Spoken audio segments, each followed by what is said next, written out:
So very good morning to everyone. Dear participants. Good morning, sir. Good morning, sir. Very happy to see that we have been coming to the last day of this FTP program.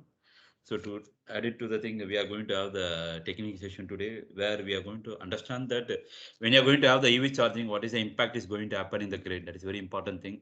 That is a topic today. We are going to have the subject expert, Dr. Bharat Kumar sir, is going to show his share his practical expertise pertaining to this domain. So I'll take this opportunity to welcome Dr. Bharat Kumar sir. So very good morning, sir. Bharat Kumar sir. Thank you. Thank you so much for setting up the right context for the last 4 days. Hope today I can give the practical opportunities to work on this area. Thank you. Before handing the things, I'll be briefing your professor. Then you can take over the session, sir. Give me 2 minutes of time, sir. Sure. So Dr. Bharat Kumar sir is a R&D professional working, having more than 7 years of experience in power system reliability, smart grid technology, and electricity market. He received his bachelor degree in electrical and electronics engineering from JNTU, Kakinada, in the year 2012, and did his master degree as well as PhD degree from KL University in India in the year 2014 and 2017 respectively. In 2017, Sir has been joined Department of Electrical and Electronics Engineering, KL University as assistant professor. And in the 2018, Sir has become an associate professor. In the same year, he joined Energy Analytics Lab initiated by Ministry of Power, MOP, India and the Indian Energy Exchange, IEX, in the Department of Industrial and Management Engineering, Indian Institute of Technology, IIT Kanpur, as a postdoctoral fellowship. His current research area includes the power system reliability, smart grid technology, renewable energy resources, electricity market, auxiliary services, energy management in smart grid and energy sector policies. During his tenure at EAL, he worked on the Indian auxiliary service market operation, renewable energy integration. He headed a team to develop a power market database, learning and visualization, and analytical tools. Provided the technical content for quarterly EAL newsletter, that is a power chronicle on electricity market. Studied various draft regulation and discussion and paper released by the statutory regulatory monitoring bodies of the Indian electricity market and provided the technical opinions. Very good to see, sir. He has been actively involved in POSCO for the pilot project titled Pilot on Security Constant Economic Dispatch of Interstate Generating Station, Pan India, and developed the optimization model for SCED with the rolling block implementation. In the recent feedback report of said pilot project, as referred this article, and will implement the same soon. In addition to this, he handled a couple of projects with energy utilities in India. He has been invited as a delegate in the second Global Regulatory Perspective Program for Commissioner of Electricity Regulatory Commission in the year 2019, Sydney, Australia. Currently, he is working as a R&D department in PRDC, Power Research Development Consultant, Bangalore. As a domain lead, he is a spearheaded a team to develop a software application for energy and power utilities, shortly called as MIPOS. He involved in various projects, including the load forecasting, resource planning, and power procurement optimization for distribution companies, DISCOMs, repos software in Assam and Jharkhand, scaling of renewable project, part of PACE D 2.0 program of USAID, client Tetra Tech USA. He published almost 15 reputed journal papers in IEEE and elsewhere, and 6 international and national conference papers. And he also written one book chapter. He is a professional member of Institute of Electrical and Electronics Engineering, IEEE. So with this profile, I was welcoming our speaker for the today's session, Dr. Bharat Kumar sir, to take over the session to share his expertise pertaining to this domain. Over to you, sir. Bharat Kumar sir. Thank you. Thank you for such a wonderful intro. And without any further ado, let me walk through the presentation, and then we'll talk about the opportunities to work on this particular area. Can you allow me to share the screen? Yes, it is admin. You can share the screen, sir. Okay. Okay.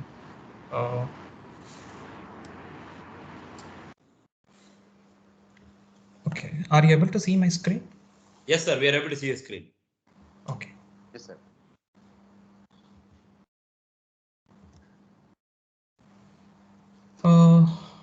Very good morning and warm welcome to all the participants again. Hope the last 4 days I might have given a right basis to understand the opportunities work on this particular area and especially the business perspectives. Today I'm going to talk about the impact of electric vehicle uh, on the grid, and then I'll talk about the impact in terms of frequency support to the grid through ancillary services.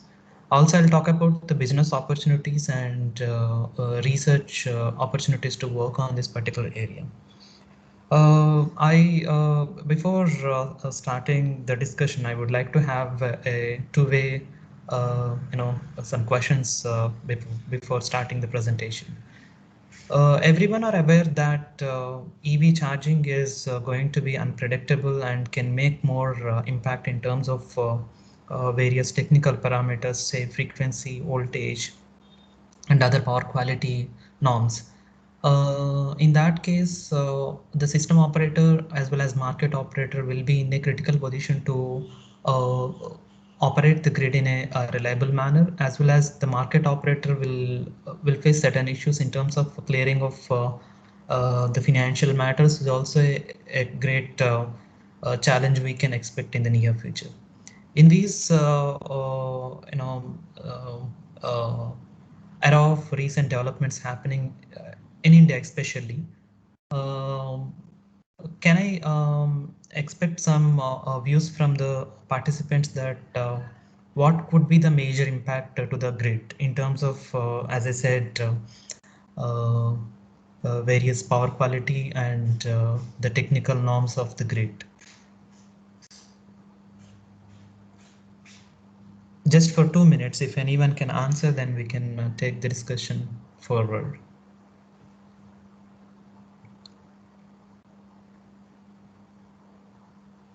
Okay.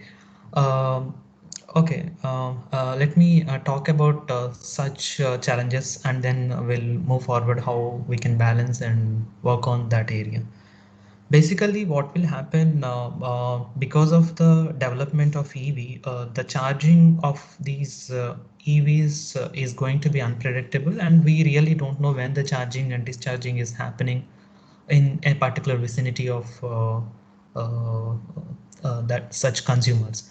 So this impact is going to make a misprediction of the demand, as well as it will mislead the a market operator to see the various opportunities for the consumers to make an affordable and a secure power supply. First, let us talk about in terms of system operator perspective, as today the topic is about the impact of EV on the grid performance. So basically, what will happen because of these uncertain and unregulated pattern of chargings are going to impact in terms of estimation of the demand, as well as mapping of the resources at that point of time can make more a difficult job to the system operator. For example, let us say that in a subsequent slides, I'm going to talk about the real operation and what sort of problems can expect in real time, and also what sort of technological advancements required for a system operator. Being a researcher, we can see the entire business in a different way. Maybe so far we have seen controlling of the grid and making the certain technical norms and power quality norms be in that prescribed limits. Prior to that, when we look at into the business perspectives, say for example, a day-ahead market is operating. Prior to one day in advance, we came to know that there may be this much of demand and this much of resources are available with the system operator. But because of the unpredictable charging pattern of EVs can impact the demand. In that case, how we can address such fluctuations in the demand with our available resources, and which needs a flexible ramping, and also a ramping in the sense it is not only about the increment of the generation. Sometimes we need to decrease the demand also. uh, This makes more a complex job because it is not about just by reducing the demand or the generation by looking at the merit order of the demand pattern or like that. So a normal, a competitive or a transparent market and a system operation will be in a different way. That means there should be a platform to at least to see the reality in a more realistic way in terms of knowing the patterns properly. I mean, the charging and other things are like how we can address such fluctuations. So the question comes here is about the fluctuation of the frequency. Because of the imbalances with the generation and demand, we can expect a huge variations in the frequency. Then to address the frequency, we have already well-defined mechanisms, especially in the Indian context. Today, my entire presentation is going to be only on the Indian perspectives, and I'll talk and I'll give the clarity on why we have to choose particular country and the realistic nature. The first reason is prior to that, let me conclude the impact, challenges, and other things. So, as I said, the EV pattern is not going to be, a predictable and can impact the frequency. So, what will happen? The frequency balancing mechanisms are like a primary frequency control, secondary, and tertiary. Primary and secondary, we already moved to a point where AGC is implemented to every other generating station, so that flexible, input to the turbine is going to be happen, and then frequency will get settled down. But that to a certain level. What if the fluctuation is at wide range in terms of the imbalances between generation and demand? For certain range, it is possible and we can do. But apart from that, the frequency regulation is happening in a different direction altogether prior to a separate market to balance the demand and generation. I'll come to that point in a little while, but prior to that, let us understand to make a discipline between the participants in the market, like a generator or a discom.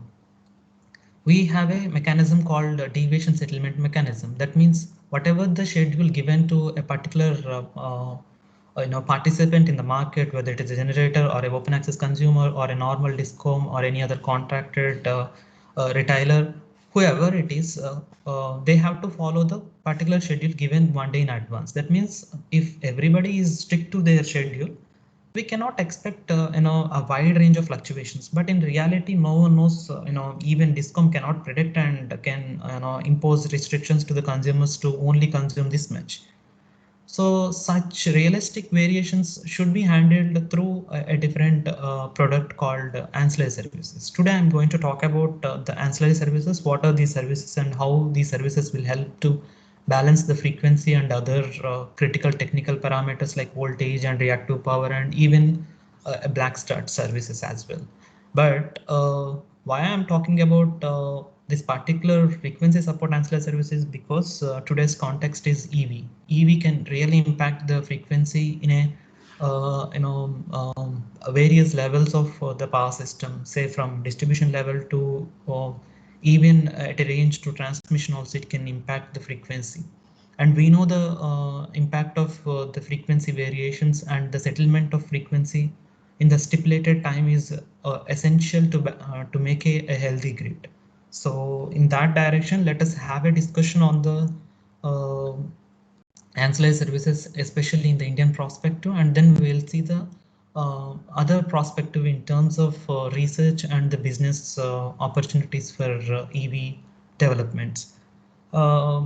Basically, majority of the people are not aware of this particular area of research, especially for electrical engineering background, because if I am not wrong, a few people are working on this particular area, especially IIT Kanpur, IIT Delhi, and NIT Jaipur are working towards this energy, electricity markets, and peer-to-peer energy trading, as well as energy policy perspectives.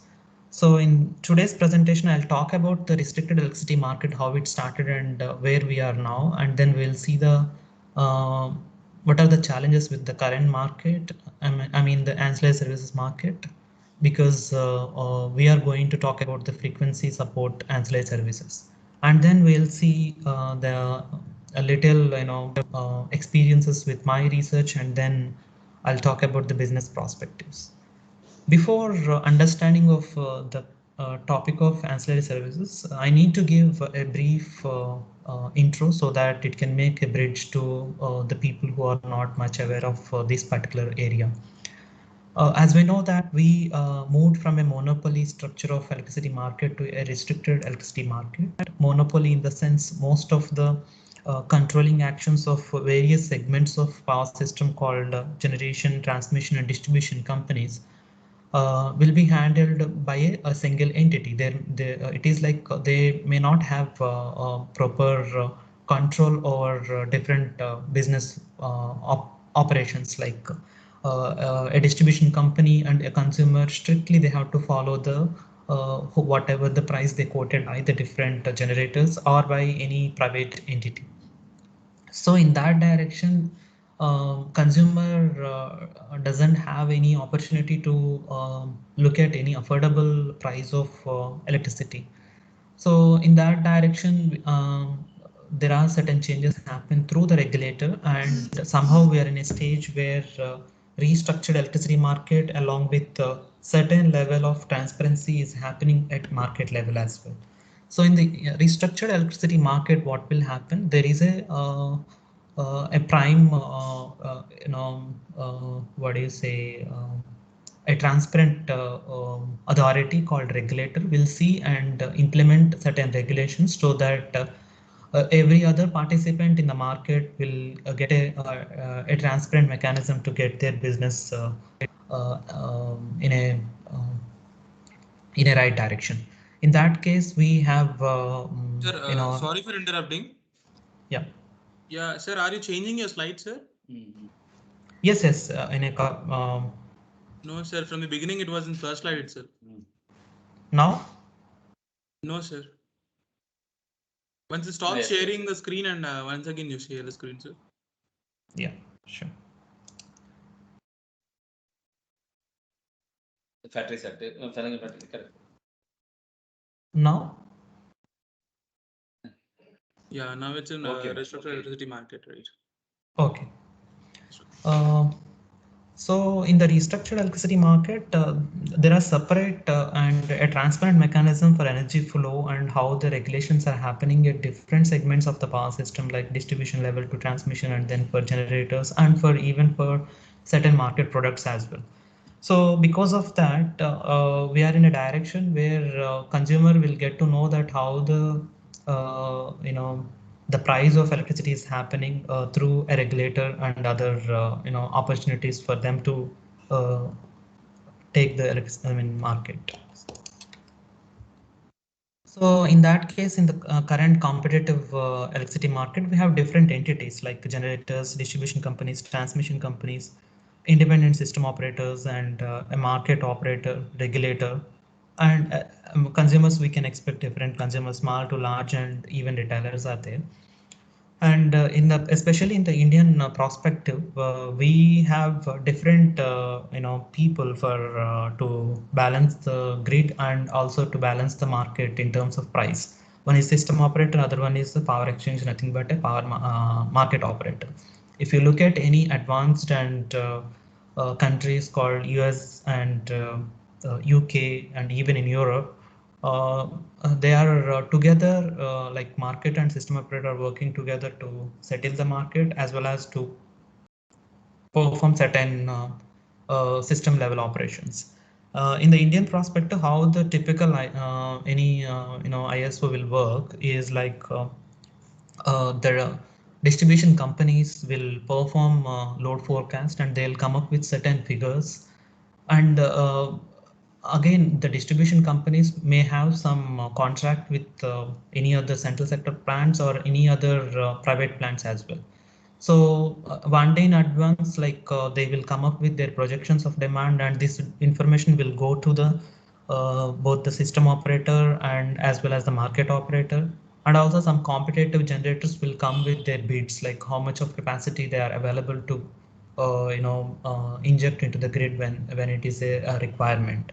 Such information will come to the both system operator and market operator.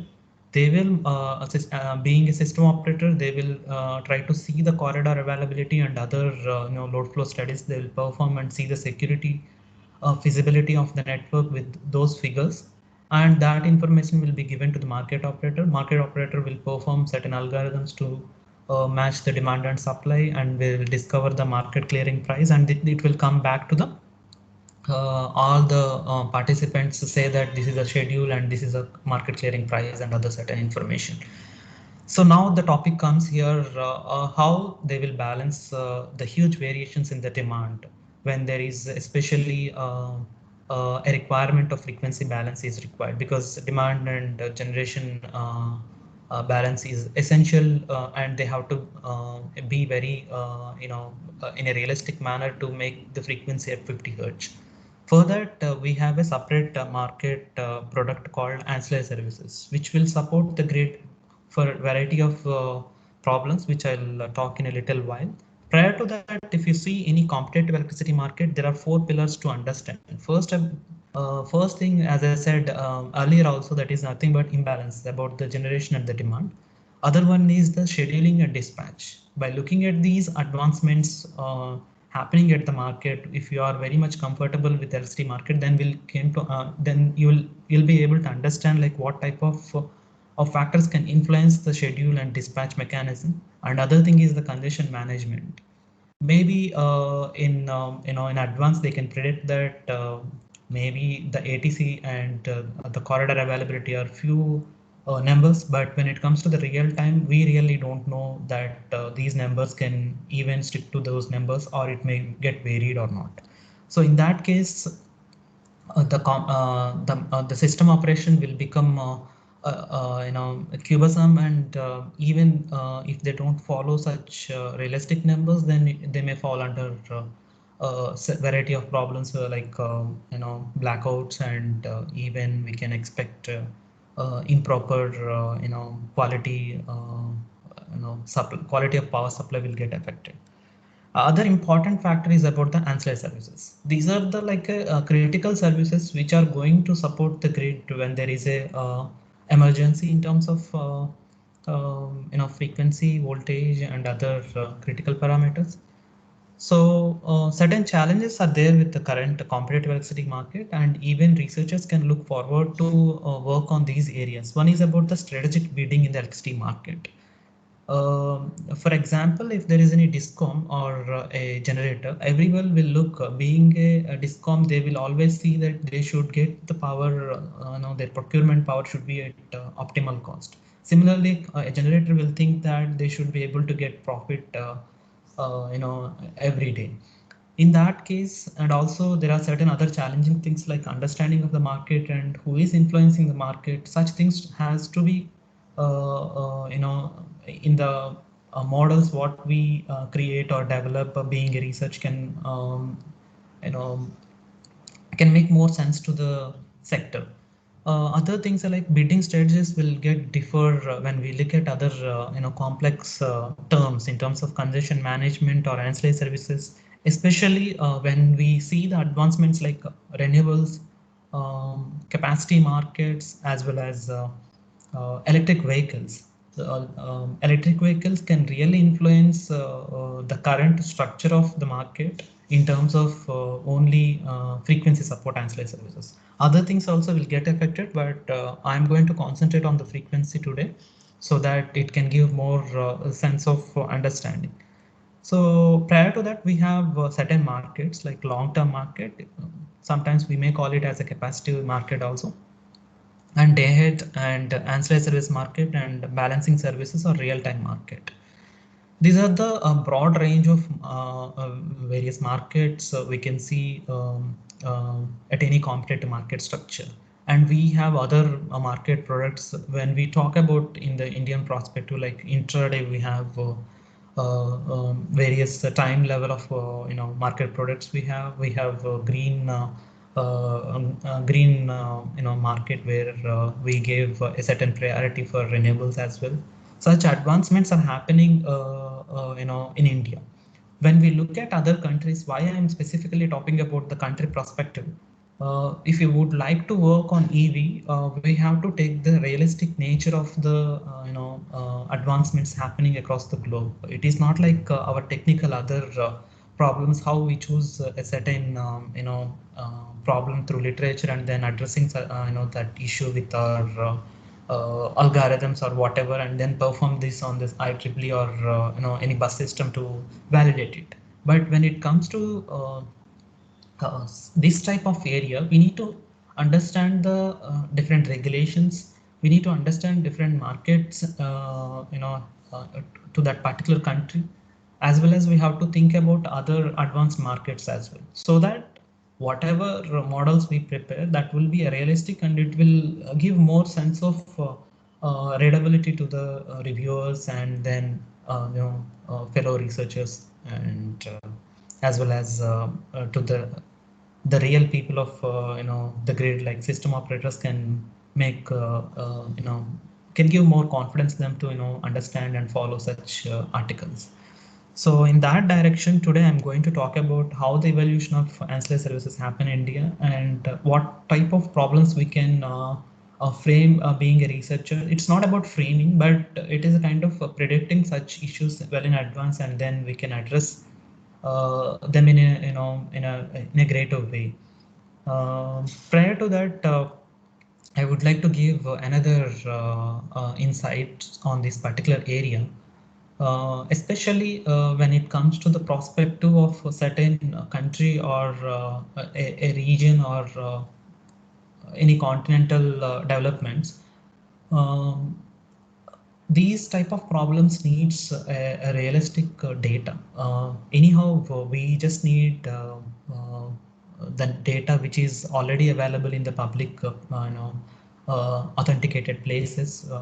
That won't be any problem. But majority of the people, wherever I came across, I feel that nobody is not treating like the research should be applicable to a realistic problems. So that's how I have specifically mentioned that it should be understandable in a certain continental prospectus in terms of understanding country specific. So that direction, let us understand what are these ancillary services and why we need these services to reduce the impact of EV on the grid. The first definition given by a scientist called Eric Hitch and Braddon Kirby in 1996, that these services are nothing but a supporting and emergency services to operate our grid in a realistic manner in terms of giving generation capacity or energy balance. In terms of to perform their basic operations like generation, transmission and distribution in a realistic manner. But when it comes to our perspectives of Indian system, that according to the grid code 2010 says that ancillary services are nothing but these are the basic services needs to support the grid whenever there is an emergency in terms of balancing the a grid, generation and demand balance, or a reactive power support, or any other black support, black services. That is nothing but when there is a critical situation to the grid, we should be able to bring back the system into a normal and healthy system in a very less time.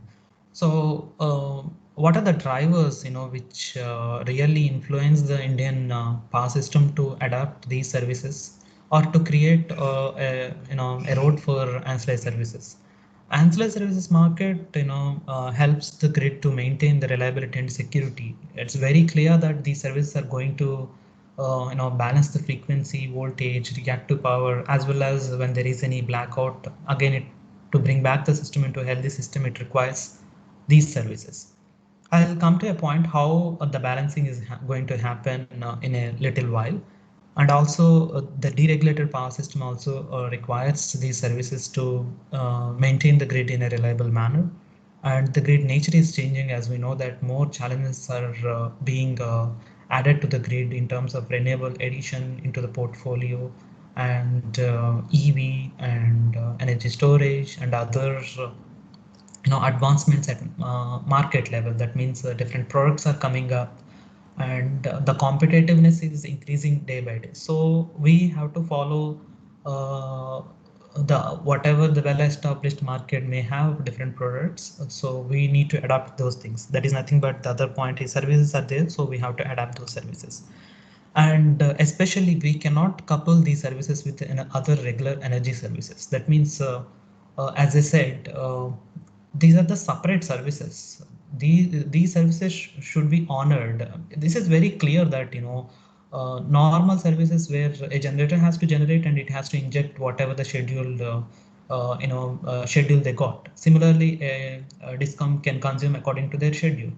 But these are the emergency services. Like we can compare these with our healthcare sector. Suppose if you go for a normal check, there will be a separate pricing mechanism.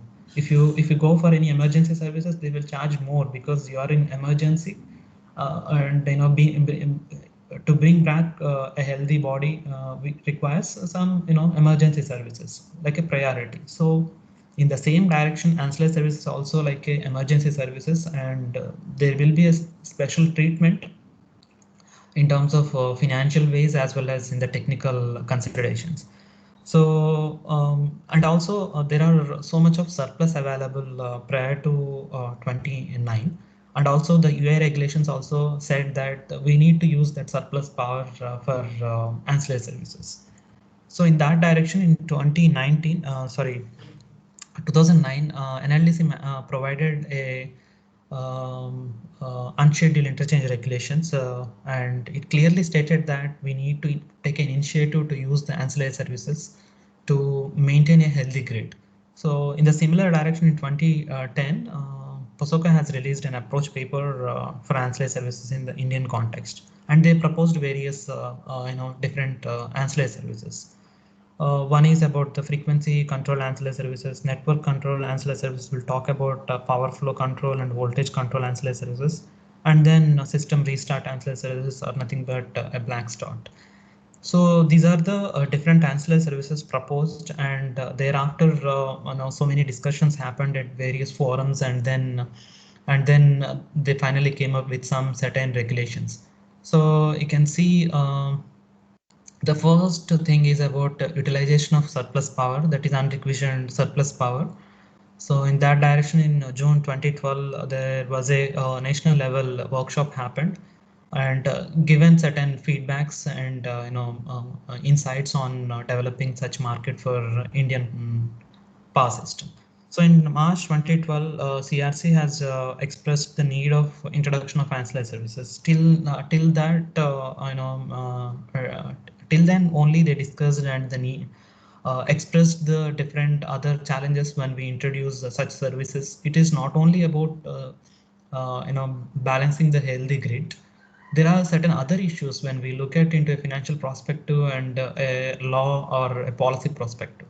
So in that direction, in 2013, CRC has floated a paper called Introduction of Ancillary Service in Indian Electricity Market, and then it gave a clear indication of when to procure and when to implement such services and all. Especially the frequency control ancillary services, we have to call up when there is a mismatch between supply and demand. And also they have defined the band of frequency, that time 49.9 to 50.05 Hz. And if there is any wide range of fluctuations, then only they have to call. Again, as I said earlier, we have a primary, secondary, and tertiary kind of responses we have. That time there is an absence of secondary response frequency control. That is, AGC is there, but it is with only few selected plants. But now it implemented full-fledged, and we can see in everywhere the POSOCO reports as well. So as a tertiary response, they feel that we need to procure ancillary services. So again, for network control ancillary services, there are power flow where It will talk about the interconnection power flow, limitations and voltage control ancillary services. Today I'm going to talk about the frequency support ancillary services because that makes more sense for the current topic. Anyhow, EVs can impact in other directions like for network parameters like voltage and other things, but in the given time I feel the frequency support ancillaries will take majority of the times. So the system restart ancillary services are nothing but a black start of power stations, or under these services they will perform some mock exercises. I'll take the example like hope you might recall the 2020 where Modi called for lights off event for COVID. That means 9 minutes everyone should switch off their light load and other things. For 9 minutes, it may be easy.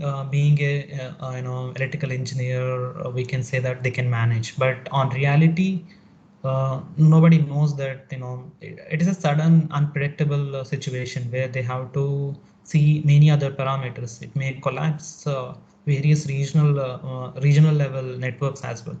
So prior to that, they have conducted some mock exercises in terms of in terms to to achieve what do you say that flexibility of ramping. They performed the reports are available with POSOCO. You can go through that. Through Hydro they achieved a flexible ramping. So finally they are they did a good job in balancing the demand and generation and also the frequency. So to perform such activities, there is a separate service called System Restart Ancillary Services. So these are the services defined in that particular discussion paper. In addition to these, CRC also floated a draft regulation in the year 2015 May for inviting various discussions and inputs from various stakeholders. So some of them are like, what is the triggering criteria when we have to look at these services? What is the eligibility and minimum dispatch certainty? What are the pricing considerations? What is the payment security mechanism? What is the incentive and penal provisions? So to address these concerns, CRC come up with different solutions to all these, and then they come up with that we need to take up the service as a tertiary frequency control, where utilization of undispatched surplus capacity available with interstate level. That means some interstate level plants may not get scheduled fully, even though they are capable of generating. So such unscheduled surplus power is going to be utilized under the ancillary services, so that we will be able to have a flexible ramping to handle those fluctuations in the demand, so that we'll be at a prescribed healthy frequency of 50 Hz. So there are other things like tariff determination and everything also introduced by the CRC, and they named it as a reserve regulation ancillary services called RRAS, where under these reserve regulation services, frequency is going to be maintained at 50 Hz all the time by taking up the services. According to these regulations, these reserve regulation ancillary services are nothing but they'll consist of two, that is regulation up and regulation down services. Under regulation up, they'll call the plants whoever under the platform of ancillary services will increase the generation according to the instructions given by the nodal agency. And similarly, they will ramp down whenever there is a down regulation requirement to the grid. This is nothing but just ramping up and down according to the requirements of the grid given by the particular authorities of that region. So prior to that, we need to understand certain terms, that is nodal agency, what is regulation up and down services. We are already aware that what is up and down. Let us see what is nodal agency. Nodal agency is nothing but the NLDC, that is the regional load dispatch center, where they will take the inputs from such unscheduled interchange availability with the with those plans. They'll take that URS availability, unscheduled or unrequisitioned surplus power with those plants, and they will make a merit order stack. That is nothing but from lower variable cost to the higher variable cost, they will make a stack.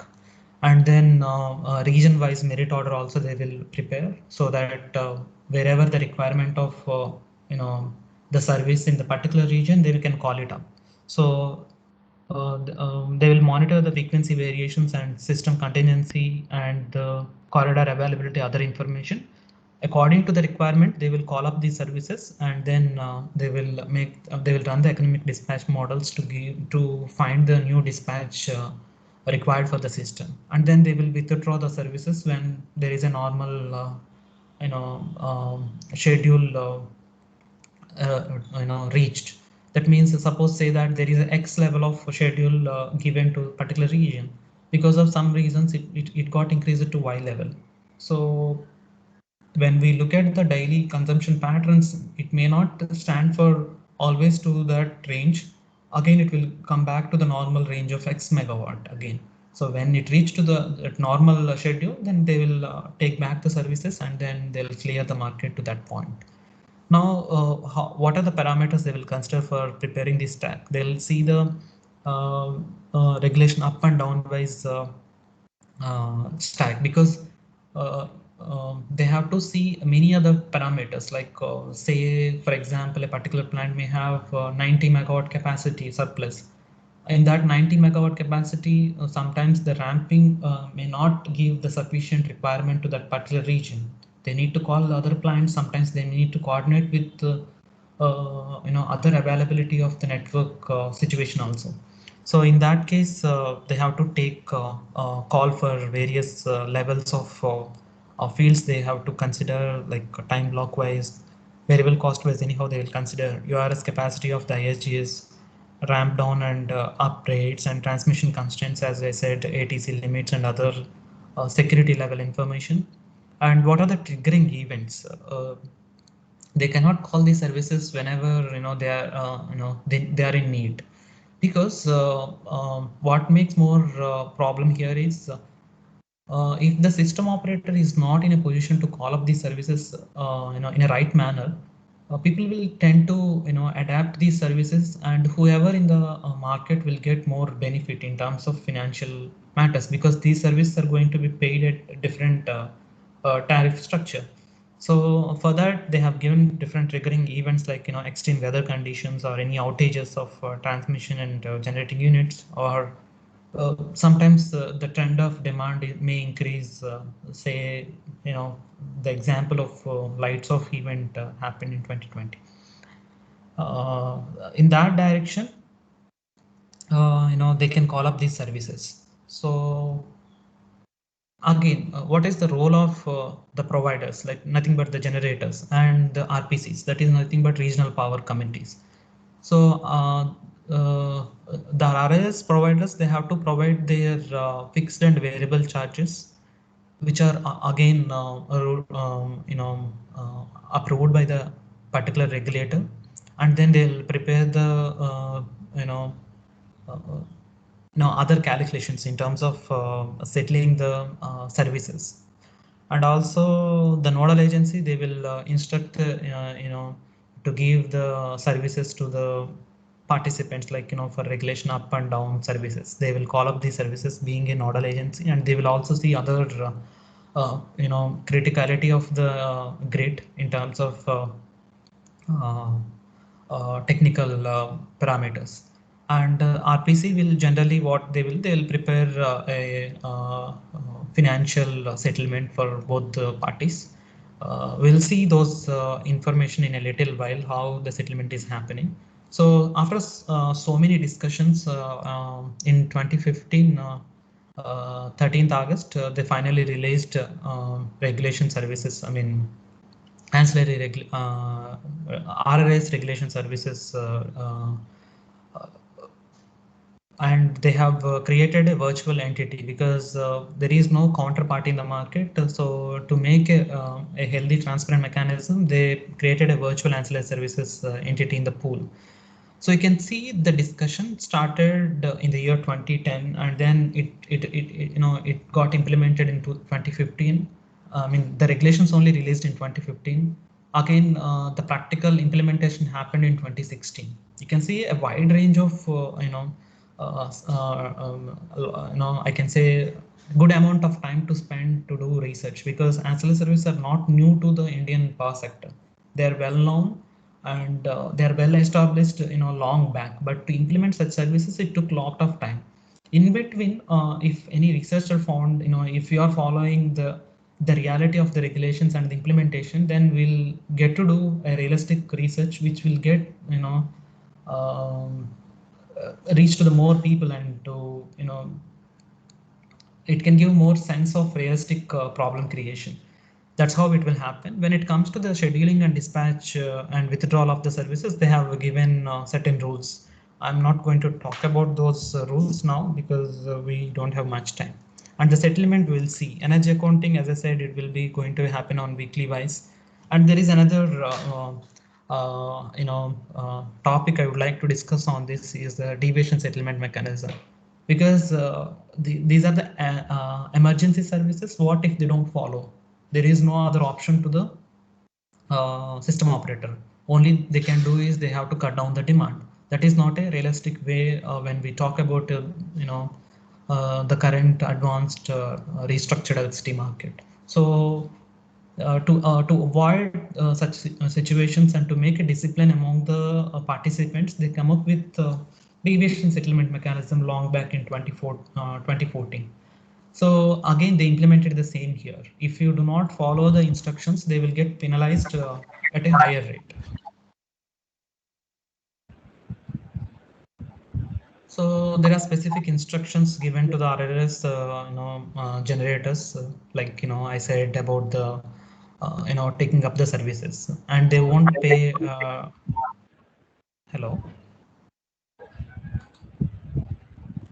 They won't pay any extra money, like you are committed for ancillary services. Even if you call or not, they won't pay anything. If your services are rendered, then only they will pay according to the rules framed. So finally, they have launched these services on 18th April 2016 at various RLDCs. And also they selected couple of plants, not like every other plant can participate in the ancillary services. You can see only selected central sector plants. Now the question comes here. After the implementation, you can see they have after implementation, they have considered various inputs from various levels of stakeholders, because we really don't know the reality of the services. Framing such products into the market is different, and when it got implemented, then we came to understand various levels of problems in terms of system operation. So in that direction, they have changed the procedures, and they reviewed the existing guidelines and given feedback for various half yearly and monthly feedback reports are also coming up these days. So now the settlement, as I said, the settlement is like for regulation up services. If any plant is called for regulation up services, they will get paid with their fixed and variable charges. Like 50 for 15 days, like whatever the quoted fixed, not quoted, sorry, whatever the regulated price of fixed and variable charges will get paid to the to the regulation up services. And also with a some markup is nothing, some incentive, because they supported the grid in a critical situation, so they thought of giving some incentive. This is very normal way of honoring the services. And similarly for regulation down services, because regulation down services, they are taking back their generation. That means uh, we can think this way also. The fuel is not getting consumed, so but the services are already rendered, and they already got paid in the day ahead market, so they have to pay back 75% of their variable charges, and the pool will get that amount. Pool will have all these amount, and it will settle the different participant whenever the services are called up. So that's how the settlement happened uh, till now. And also there are certain changes happen in terms of markup and other variable charge details. Prior to that, if you deviate from any of the schedule, like say that if a generator called up for regulation up service to increase the generation to some X megawatt for any X reason, because there are certain reasons. I mean, they have to inform those reasons well in advance. If they don't inform and they are not ready to dispatch that much of amount of power, they'll get penalized through the deviation settlement mechanism regulations. Again, that is another a big topic to discuss. I will come to that point in a little while. Let us see the implementation experiences of these services. Initially, if you see in the month of May 2016, that they called up the services, to a wide range of more than 100 times. And you can see the reasons for extreme weather conditions, they called up the services more than 30. And for transmission outage, it is very less. And trend of load demand. You can see the trend of load met and trend of frequency. As I said, frequency is a major factor to consider when we look at the advancements in terms of electric vehicles and renewable technologies. So in the initial few months itself, we can see the trend that to meet the frequency variations, they procured the services. Similarly, on 23rd May 2016, there is an extreme weather condition. During that time, they rendered both regulation up and down services. You can see the smooth variation of frequency happened during both the events of up and down regulations. And that vice versa operations, help the grid to maintain the frequency at nominal level of 50.0 Hz. Of course, it will go beyond 50.05 for certain reasons, but it got settled in a in a very less time, so that we don't create any mess further to collapse the grid. So another major experience we have to talk about is the Agra Gwalior transmission line about 765 kV shutdown. So for that period of 12:30 to 16:30, to relieve the congestion in the network, because of the major shutdown of the line, the congestion in the other networks got increased. You can see the up and down regulation happened in a very smooth way. It's like a replica of I can say mirror image of regulation up and down services. Subsequently, the frequency got settled very smoothly and maintained at 50 Hz, or the range of frequency what specified in the regulations. And you can see the range of services happened around 50 megawatt to 300 megawatt. And again, there is a low frequency event happened at high demand situation happened on 26th April 2016, that around 439 megawatt up regulation is required, and similarly 395 megawatt of down services. During that time, if you can see the frequency variation, it got improved very quickly, and system healthiness is achieved in a less span of time through these services. See what will happen. I'll give a little example again here.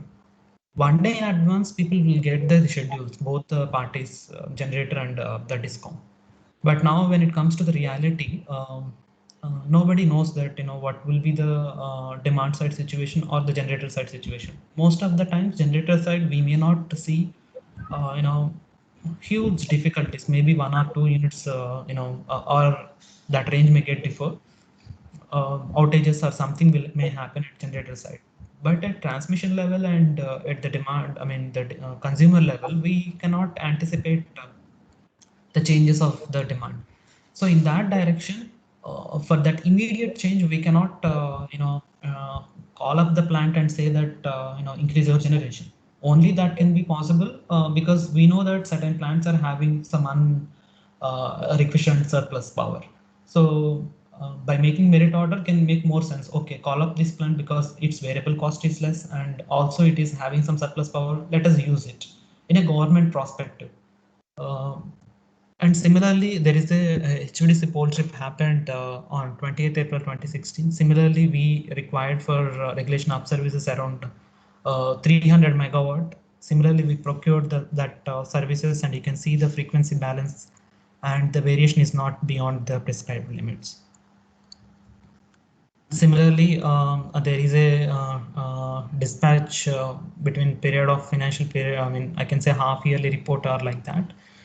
Around 988 instructions came up. You can sense it more, like, you know, if these services are not there, how the system operation is going to be, a critical task, and also how it was happened till then. That means somewhere there is a, improper, I can say it is not improper. Things are not happening in a right direction. That means maybe they are relieving congestion by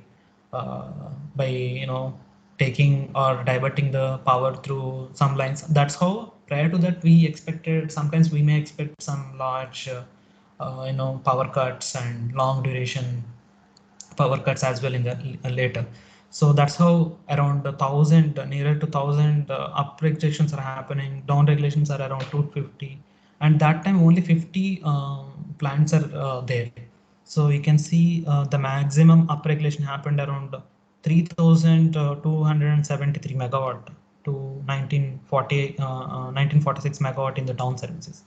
So at least we are in a position to maintain the grid in a healthy position, as well as we are going to reach to a level where we defined about the grid healthiness in terms of making the balance is not only the job, bringing a nominal frequency is the major task we have to talk about. In the same direction, you can see over the years, like till 2018, the RS instructions got increased to more than 20,000, and the capacity is also increased. That means system operator is optimally using the services to bring back the system healthiness when there is any emergency.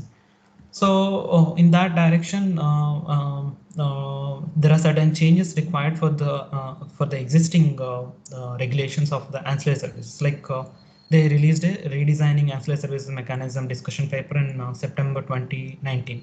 If you can see, till now we cannot call it as a market. Market means what? People will talk about. People will take the bids, and then they have to clear the market. Will come up with a market clearing price. But these services are, we can say that it's a regulated kind of market, nothing but a monopoly. A regulator is specifying what is the fixed and variable charge, and also the plants. Also, they selected couple of plants. So somewhere they felt everybody, if you to look at any policy perspective, everyone will say that there is transparency is required in terms of market-based procurement of ancillary services. The same discussions happened here also, and also they said markup should increase to 50 paisa per kilowatt hour. Earlier it was something, and now they want to increase it because they are giving emergency service. They should be honored in a proper way. If it is not a market-based ancillary services. So similarly, they talked about ramping limitations and the real-time congestions and grid resilience and implementation of merit order. As I said, they should not follow the merit order. They have to have a market for ancillary services properly with a transparent mechanism, that so that participants will get increase and the price will get down. Ultimately, the consumer will get an affordable cost, and also the economy will get increase. Now you can see indirectly what is happening. The generators are getting paid more because by proper understanding, if they can quote little more in the day ahead market, what will happen? They may not call for the they may not get scheduled fully, because if they quote very high, let us say that for certain reasons it got approved by the regulator as well. So what will happen? Ultimately, he will be with some surplus power, unrequestioned surplus power will be available with him, and because of that he will get benefited in the ancillary service market. To avoid such situations, there was so many discussions happened after releasing this discussion paper, and we can see the design challenges, like I said, about the calling up a proper market for ancillary services to avoid these regulatory based ancillary services procurement. Again, how much of quantum we have to take, how long we have to rent these services, because these are like emergency service. We cannot use these services to balance your grid. So such sort of difficulties is or and challenges we can see in the current existing ancillary services market in India. Now the challenges we have to consider being a researcher is that what if EV comes into the picture? Then I'll come to the next slide where why we have to think about EV. And also one more thing, we need to include a late closure mechanism. After a certain period of time, one should not change their um, numbers in terms of market operations. So we'll talk about that. Here you can see in 2021 CRC has released draft regulations again, because as you see, I have discussed so many things with the existing market of ancillary services. I won't say it's market, it's a ancillary services. So what they want to say that they want to go for a proper market-based ancillary services. That means they will consider different participants. Like earlier, it is restricted to only interstate generating plants. Now they will take other private or even any open access consumer. If you want to be in the market, they can. So such sort of implementations are going to be happening in 2021 draft regulations, and also it gave a chance to participate in the market, like energy storage can be a part of market, and also demand side resources. I mean, demand side management also can be a part of ancillary services. Now EV also specifically can be a part of ancillary services. If it is EV part of ancillary services, what the real question comes here, we need to have a great platform to see the effective use of EV, electric vehicle in the system to balance the frequency. Now, now the question here is, do we have such algorithms can deal with the realistic situations, like given a chance, other opportunities, like if you talk about the day ahead market, real time market, or intraday, or long-term and medium-term contracts, or open access consumer, these are the things where we cannot expect major changes. But EV and renewables can impact your entire problem in a different direction. Suppose say that if you have a question like this, there is a region where ancillary services requirement is there of about 20 megawatt, and you can frame questions this way. If you can give some clarity or confidence to the participant, like if you go with this option, this will be your procurement cost and you can save this much. And this is about the prospective. I'm talking about the consumer prospective. Suppose if you are at the other side of the generator, then how can I give a strategic bidding in the market so that I can gain more? Or forget about these things and look at in the system operator perspective. You have to have some optimization models to look after various options of balancing your market by calling up different services. So these are the real questions for researchers to frame variety of optimization problems to work on.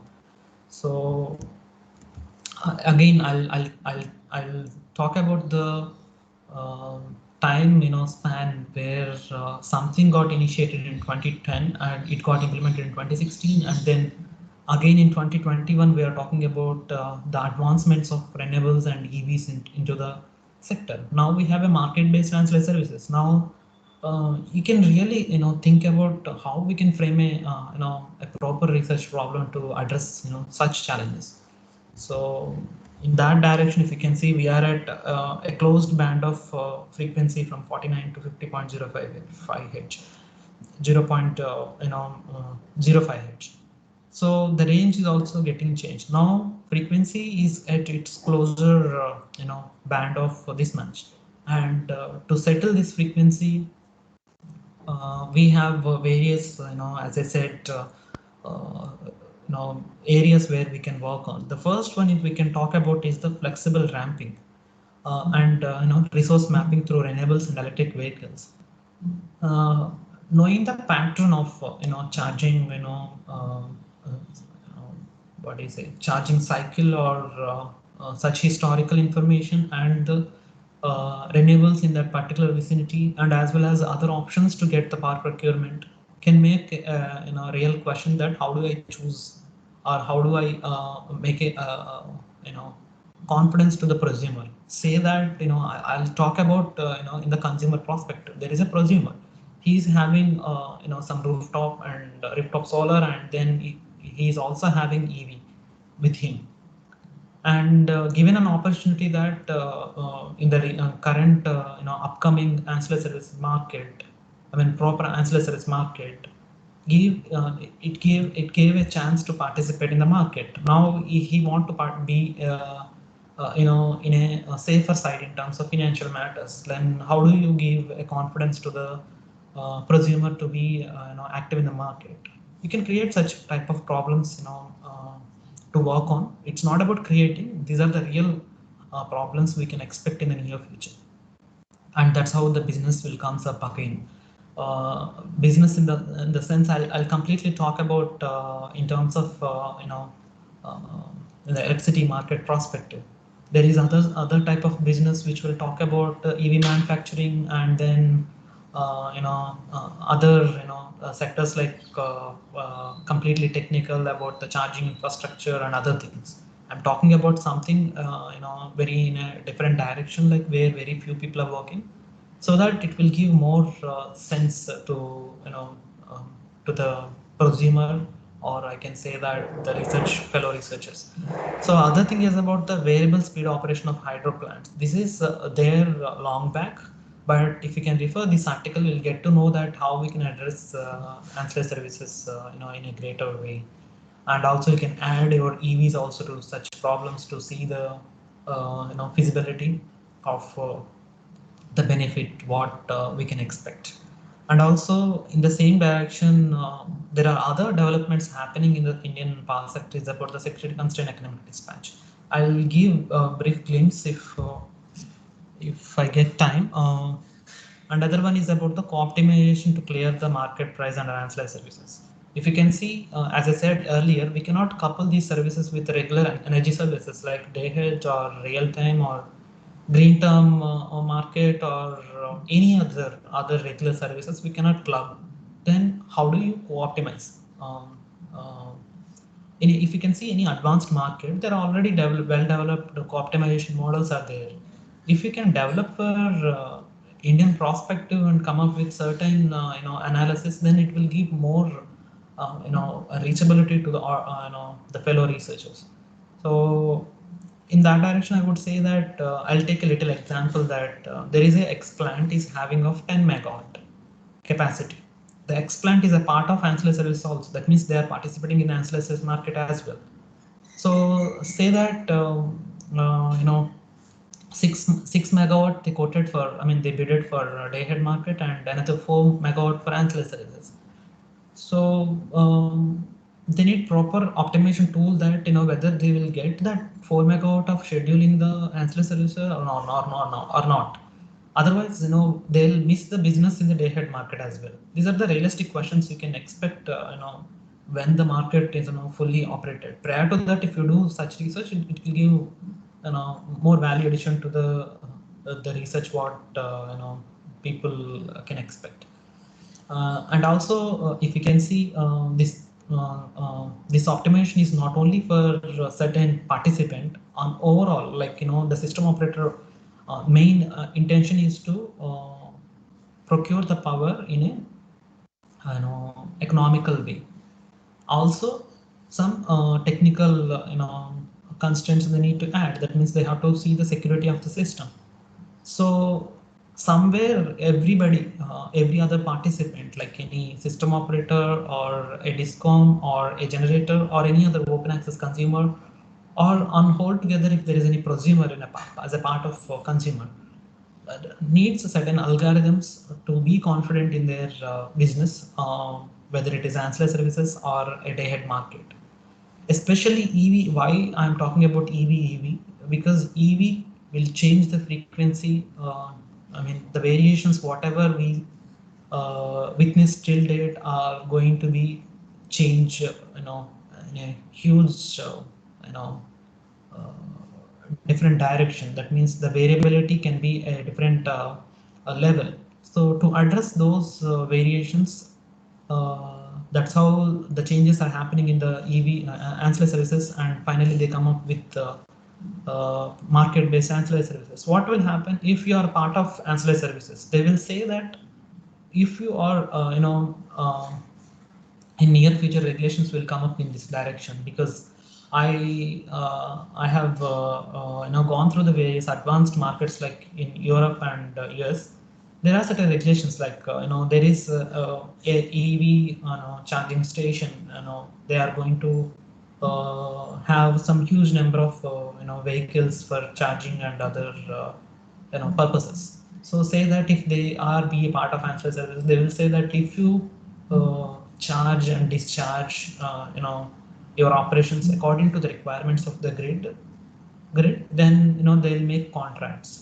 Or sometimes they maybe once they are comfortable with the nature of the changes happening in the market, and they'll say that no, we'll go for a spot market or the current existing ancillary service market. So given these changes, we need to have various, I can say, level of optimization problems in a variety of perspectives. And if you would like to see the other impacts and other challenges with the existing market structure, please refer to my article, which is about ancillary service in Indian sector. It talks about the recent developments and perspectives when we compare with other advancements happening across the globe. And also it gave a good amount of analysis about the deviation settlement mechanism and its impact right now, what is happening and how it is becoming burden to the consumer in terms of tariff. That you can refer here. And other benefits, what we can expect when we have variable speed of operations, like I said about the hydro plants.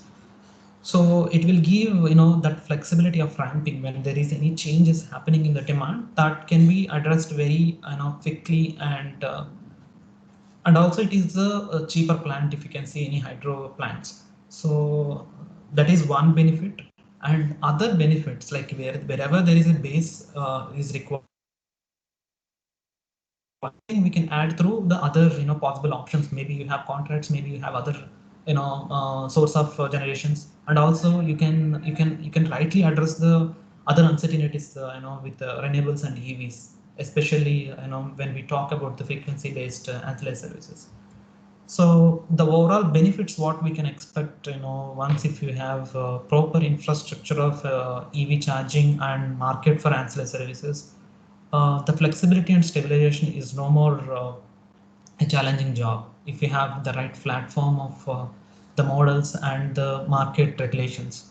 And also frequency regulation will become smooth, and we cannot see huge variations in the frequency. Even though if there is a variation, it will be handled very easily to smooth down in the in the prescribed band of time and limits.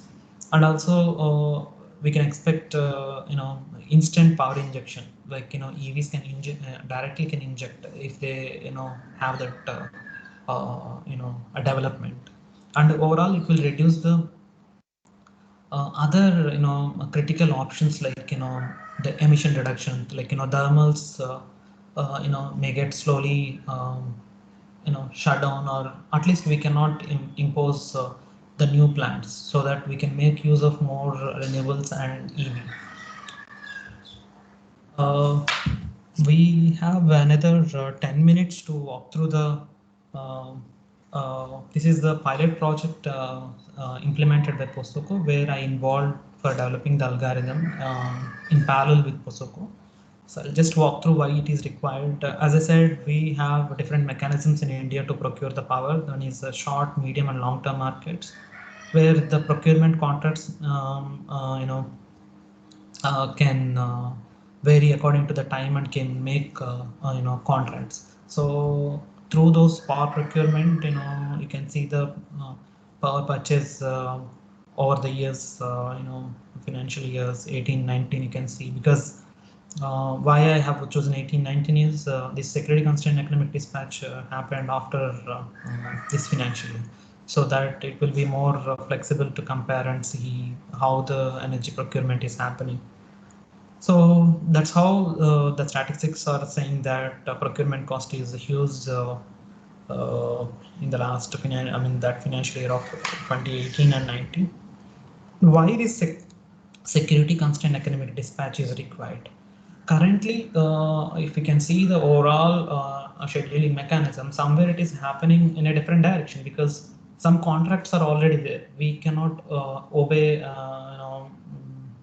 we cannot, what do you say, omit such contracts. We have to strictly follow whatever the percentage of share is there with that central plant or whatever the contract is. So by keeping all those things, somewhere the overall global optimization is missing. So to address this issue, the pilot project started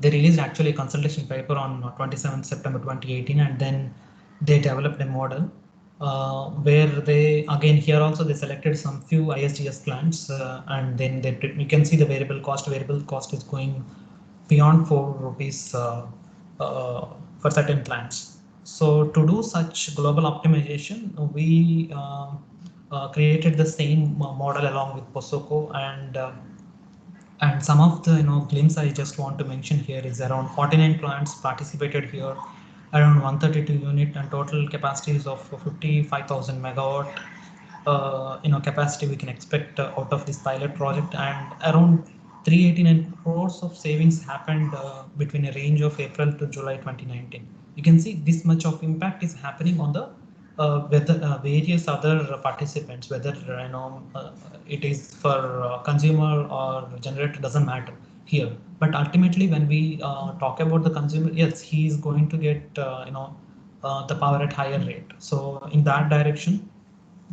they started implementing this pilot project, and they can see a price reduction of 3.3 paisa per kilowatt hour. That is about 1.5% in the power procurement cost.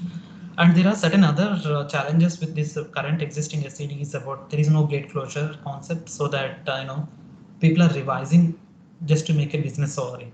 So that is one problem. Another problem is about the running of the model continuously is a challenging thing. So this is mathematical modeling. I'm not going in detail.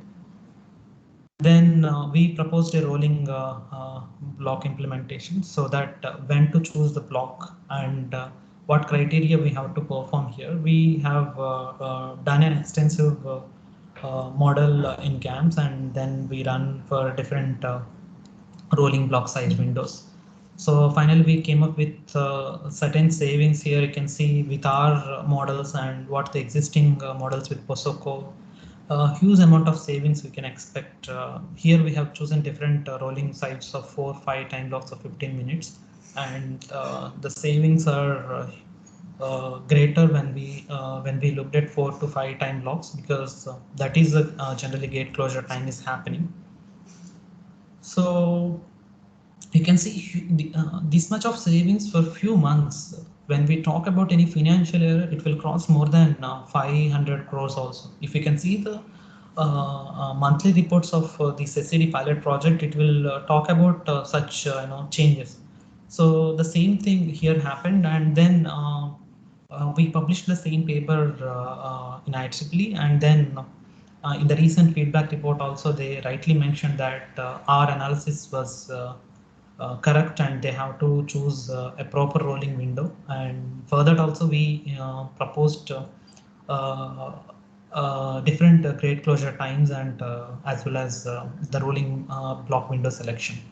So if you would like to see those discussions and other further analysis, I would like to recommend to see those newsletters of our lab at IIT Kanpur called Power Chronicle.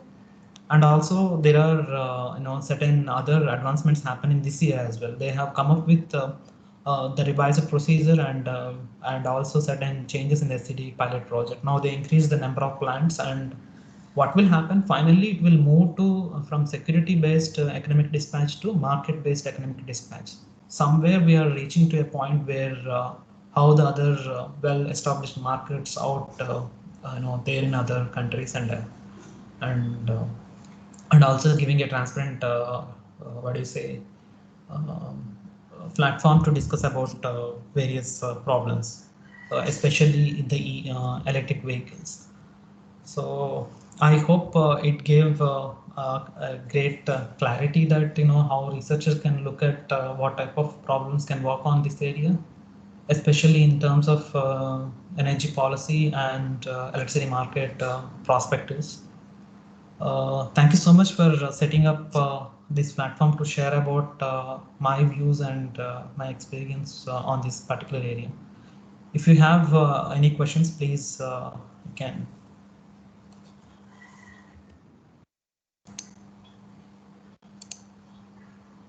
Dear participants, now session is open to you. So now, if you have anything to be get clarified pertaining to the subject, you are most welcome.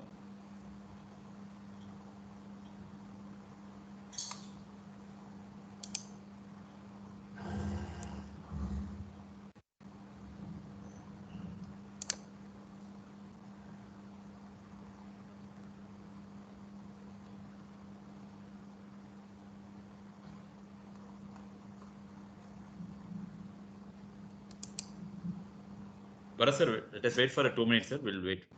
Yeah, yeah.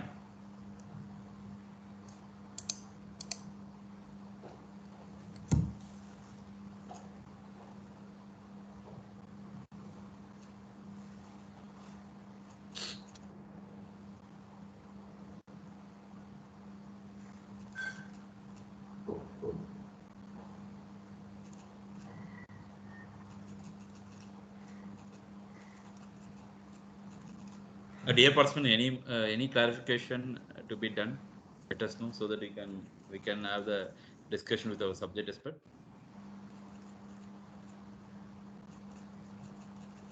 Yes, sir, it's a very good session. This was the Yes, sir. Go ahead, sir. yes, sir. It's a very good session. Most of the case related charging. Charging is concerned, it's a very good eye opener to us was for mechanical engineering as mechanical engineering. Yeah. I believe that it's brilliant, sir. If there is any further programs also, you may please refer us, sir.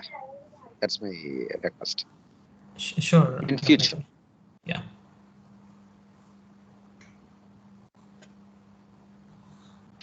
Thank you, sir. Thank you. Thank you.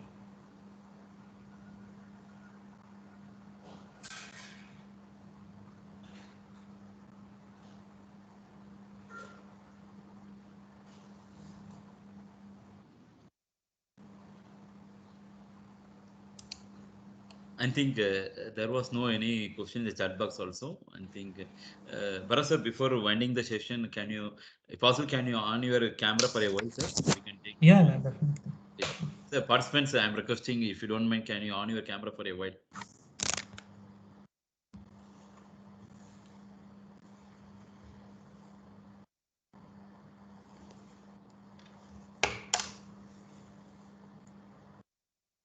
Okay. Just a minute, I'll be taking the short. Others can also can on it, possible.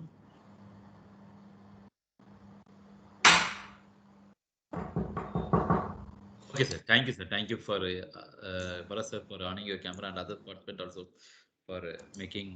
Thank you. So, Thank you. it is time for me to propose a vote of thanks for this session on this very exhaustive subject. You've taken very in very simple manner and thrown your regulation as well as framework pertaining to different aspects. What are things to be taken care? As said by one of our participants, Vasudevan sir, also said that it is one of the eye opener for the people who have been working on these areas of research, because the energy market is one of the potential area where people can think about carrying out the research, especially as we know that we have been slowly start increasing the usage of electric vehicle, and we have been depending more on charging the electric vehicle also. So now this energy market also to be studied, where we can able to go for studying the stability and other aspects in our study. So I think you have been given very broad classification about the reserve regulation ancillary services and the challenges in the existing regulatory framework and the frequency control ancillary service and a lot of and you have been given the what are the things to be reforms has been happening in this energy market, and what are the SCED and energy security concern, economic dispatch, everything has been very detailedly given in your presentation, sir. And definitely our participant has got valuable input from your presentation. And on behalf of our complete team of Energy Technical Service Center, we are conveying our sincere thanks and sincere thanks for giving your time for us. I understand you are having some meeting by 11 o'clock. So thank you for giving your time and sharing your practical knowledge pertaining to this domain, sir. And thank you, sir. Thank you, brother, sir. Thank you so much for inviting me and having such a platform to discuss on the reality of the EV challenges. Thank you so much. And if you have any questions, participants, you can reach me out on my email, and Muthukumaran, you can share my email ID. We can have I can take the questions later also. Okay. Once again, thank you so much. And I wish you all the best, all the scholars and other fellow researchers. Thank you. Thank you. Thank you. Thanks a lot, sir. Thank you. So dear person, just I'll be posting the feedback link. Just a minute.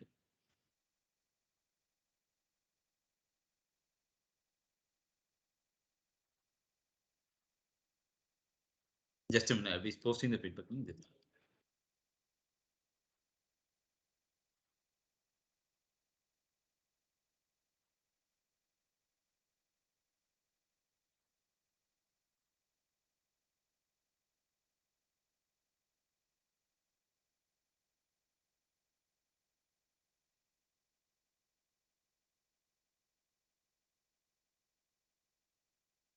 Yes, I'm posting the feedback link. Just give me.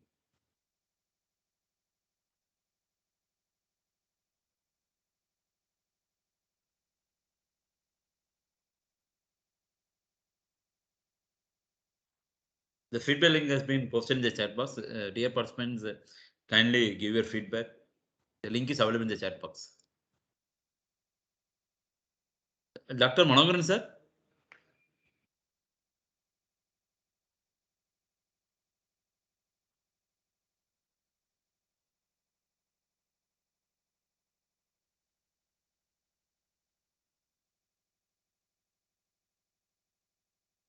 Dear participant, any issues in opening the feedback link, let us know. Sir, it is not The opening. feedback is not opening. Not opening. Not Yes. accepting Not feedback. opening. It is not Yes, yes. accepting responses. Yes, sir. Just I'll check it, sir. Okay, sir.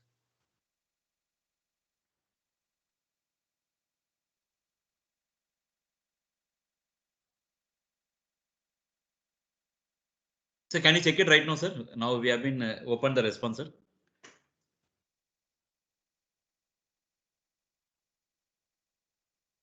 Yes, sir. Now it's accepting. Okay.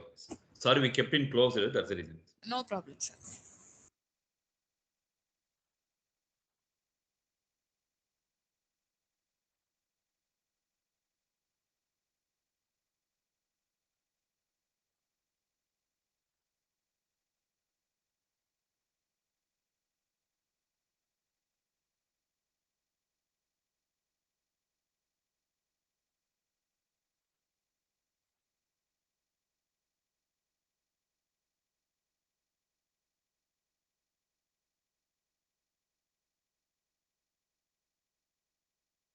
So after this feedback, we are going to have the general topic where we are going to have the discussion and session on change management and stress management. So we brought the persons, industrial persons who have been giving this motivational talk as well as this working on this corporate company. So we brought that subject expert to share the knowledge. So I'm requesting after this feedback, we'll have the session on this stress management.